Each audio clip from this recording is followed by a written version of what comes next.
Zero waste home cleaning solution మల్టీపర్పస్గా పనిచేస్తుంది. అది ఎలా తయారు చేయాలో ఈ వీడియోలో క్విక్గా చూద్దామా? అవునండి, ఇది చాలా బాగా వర్క్ అవుతుంది. నేను యూజ్ చేస్తున్నాను ఆల్రెడీ. దీన్ని చాలా ఇయర్స్ నుంచి చేద్దాం అనుకుంటున్నాను కానీ నెగ్లెక్ట్ చేశాను. బట్ రీసెంట్గా అయితే చేశాను. బాగా వర్క్ అవుతుంది. అందుకే మీకు కూడా వీడియో చేసి చూపిస్తున్నాను. జస్ట్ మనం 1 నుంచి 2 లీటర్స్ మనకి ఎంత కావాలంటే అంత వాటర్ కలెక్ట్ చేసుకొని ఒక డబ్బాలో దాంట్లో ఈ ఆరెంజ్ పీల్స్ని ఇలా చిన్న చిన్న ముక్కలుగా కట్ చేసి వేసుకొని కొంచెం 2 చిన్న ముక్కలు బెల్లం వేయండి. దానివల్ల అది మనకి ప్రిజర్వేటివ్ లాగా పనిచేస్తుంది, ఏమి పాడవకుండా. చక్కగా అలా వేసేసి మనకి మూత పెట్టేసేసుకొని షేక్ చేసుకొని మూత పెట్టేసేసుకోవాలి. అలా 2 డేస్కి ఒకసారి మళ్ళీ ఒకసారి ఓపెన్ చేసుకుంటే మనకి ఏమైనా గ్యాస్ ఉన్నా కూడా అది బయటకు వెళ్ళిపోతుంది అన్నమాట. సో అలా పెడితే మనకి 1 వీక్లో చక్కగా లిక్విడ్ ఇలా ఫామ్ అవుతుందండి. చాలా మంచిగా ప్లజెంట్గా స్మెల్ వస్తుంది. మనం ఫ్లోర్ క్లీనింగ్ చేసుకున్న, బౌల్స్ క్లీనింగ్ చేసుకున్న, దేనికైనా ఫ్లోర్ క్లీనింగ్ అయితే చక్కగా పనిచేస్తుందండి. నేను ఫ్లోర్ క్లీనింగ్కి యూజ్ చేస్తున్నాను. అలాగే మనకి ఫెర్టిలైజర్గా పనిచేస్తుంది మొక్కలకి అయితే. అలానే మొక్కల పైన స్ప్రే చేసుకోవడానికి కూడా చక్కగా పనిచేస్తుంది. దాన్ని ఒక బాటిల్లో స్టోర్ చేసి పెట్టుకుంటే మనకి ఎవ్రీ 2 మంత్స్ కల్లా మనం చక్కగా చేసుకోవచ్చు.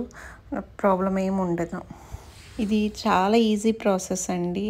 ఇంట్లో తయారు చేసుకోవడానికి ట్రై చేయండి. ఎందుకంటే మనకి కెమికల్ ఫ్రీ కాబట్టి. ఇది కొంచెం మనం గిన్నెలు అవి కడుక్కునే దాంట్లో కొంచెం వేసుకొని క్లీన్ చేసుకున్నా కూడా దాంట్లో ఉన్న కెమికల్స్ని కూడా రెడ్యూస్ చేస్తుంది అనమాట. చక్కగా వర్క్ అవుతుంది.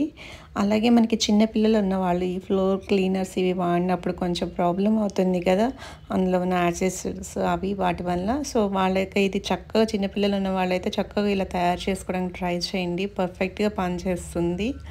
అలాగే మనకి మొక్కలకి కూడా దోమ ఇలాంటివి వస్తుంటాయి కదా, అవి కూడా రాకుండా ఇవి బాగా వర్క్ అవుతుంది. అలాగే మనం క్లీన్ చేస్తున్నప్పుడు కూడా న్యాచురల్గా మంచి ఆరెంజ్ ఫ్లేవర్ వస్తుంది అనమాట. ఆ స్మెల్ అది చాలా బాగా వర్క్ అవుతుంది. మనం కలెక్ట్ చేసుకున్న లిక్విడ్ని చక్కగా ఇలా ఏదైనా బాటిల్లో స్టోర్ చేసుకోండి, కంఫర్టబుల్గా ఉండేలాగా. తర్వాత నేను ఇవి పడేయకుండా మళ్ళీ ఇంకొన్ని వాటర్ వేసి ప్రజెంట్ అయితే అవే యూజ్ చేస్తున్నాను. మీకు చూపిస్తాను చూడండి ఈ వీడియోలో. ఫస్ట్ అయితే ఇలా ఉన్నాయి కదా వాటర్, మనం క్లీన్ చేసినాక చూడండి ఎంత మురికి ఎంత బాగా వదులుతుందో. అన్ని రూమ్స్ క్లీన్ చేశాక చూడండి వాటర్ ఎంత బ్లాక్గా అయిపోయినాయో, అంత బాగా వదులుతుంది మురికి అయితే. ఇల్లు అయితే చూడండి తుడిచాక ఎలా ఉందో, సేమ్ మన లైజాల్ అలా వేసి తుడిస్తే ఎలా ఉంటుందో అలానే ఉంటుంది. నేను చాలా డేస్ నుంచి అయితే లిక్విడ్స్ వాడడం మానేశాను కంప్లీట్గా. ఇప్పుడైతే చూడండి నేను ఇది మొక్కల కోసం కొంచెం దీంతో పాటు కొంచెం పసుపు కానీ ఇంకేమైనా మిక్స్ చేసేసుకొని మనం వాటర్ స్ప్రే చేసామంటే మనకి దోమ, సన్న సన్న పురుగులు ఏమైనా ఉన్నా కూడా మనకి మొక్కల్లోంచి వెళ్ళిపోతాయి అన్నమాట. ఇలా మల్టీపర్పస్గా యూజ్ చేసుకోవచ్చు. ప్రాసెస్ చూడండి ఎంత సింపుల్గా ఉంది కదా. తప్పకుండా ట్రై చేయండి, మీకు నచ్చుతుంది.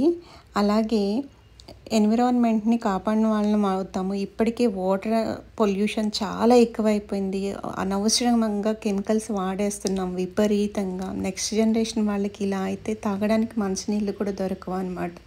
అంత సఫర్ అవ్వాల్సి ఉంటుంది. ఇప్పటికైనా రియలైజ్ అయ్యి మనం కొంచెమన్నా కెమికల్స్ని తగ్గించుకుంటే, అంతకైతే వీక్లీ వన్స్ వాడుకోండి. మీ అందరికీ ఈ వీడియో నచ్చింది అనుకుంటున్నాను. నచ్చితే తప్పకుండా షేర్ చేయండి. అలాగే మీరు కూడా చేసుకొని ఎలా ఉందో కమెంట్ చేస్తారని ఎక్స్పెక్ట్ చేస్తున్నాను. Thank you for watching.